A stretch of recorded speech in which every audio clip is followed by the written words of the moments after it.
I remember taking our ASVAB test when I was junior, senior in high school, and they recommended I go into mechanical engineering.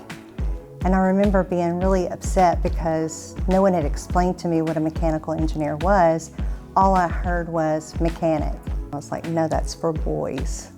And at that time, it was less than 1% women in the engineering field. So later, whenever I started teaching and going into science, it was important to me to show my students, my girls especially at that time, that they could be engineers, they could be scientists.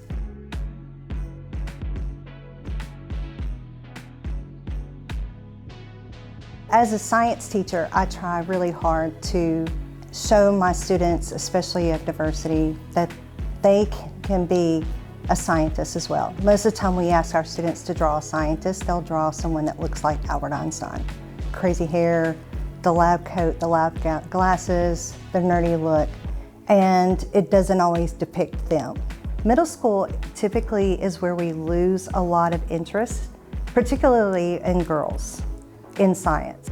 And if I can hang on to that and even ignite it more, so when they go into high school and they are able to go into the labs more, when they are able to actually do the dissections or look at the microscopes more on a daily basis or weekly or whatever, if I can keep their attention that long so when they get there to use it more, that's awesome.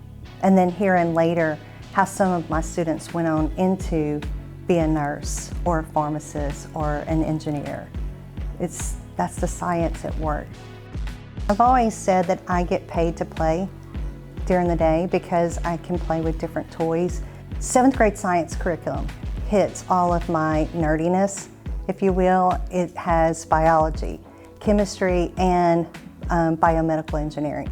We tried to do a lot of different things where the students could see how the science ties into their everyday life. For instance, we brought in eggs and hatched them, put them in the incubator. We candled them so they could see the growth throughout the 21 days it takes about for the chicks to hatch. I always try to do something that's going to tie back to whatever I'm teaching. Since I'm teaching chemistry, I set my desk on fire the first day of school and I do a rainbow of fire. So then it's getting the students from day one to start asking questions. Why are these things happening? Where else would I see this in real life? I remember people saying that when I was a new teacher, it was nice to have that excitement come back. But I don't feel like I've lost that excitement either. Even though I've been teaching for 20 years, I feel like I still get excited about my content. It's still the excitement of knowing I could get someone to learn something.